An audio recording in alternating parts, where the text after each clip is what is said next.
भूतेषु लज्जारूपेण संस्थिता नमस्तस्यै नमस्तस्यै नमस्तस्यै नमो नमः।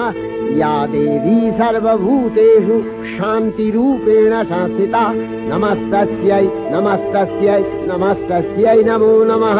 या देवी सर्वभूतेषु श्रद्धारूपेण संस्थिता नमस्तस्यै नमस्तस्यै नमस्तस्यै नमो नमः। या देवी सर्वभूतेषु कान्तिरूपेण संस्थिता नमस्तस्यै नमस्तस्यै नमस्तस्यै नमो नमः। या देवी सर्वभूतेषु लक्ष्मीरूपेण संस्थिता नमस्तस्यै नमस्तस्यै नमस्तस्यै नमो नमः। या देवी सर्वभूतेषु वृत्तिरूपेण संस्थिता नमस्तस्यै नमस्तस्यै नमस्तस्यै नमो नमः। या देवी सर्वभूतेषु स्मृतिरूपेण संस्थिता नमस्तस्यै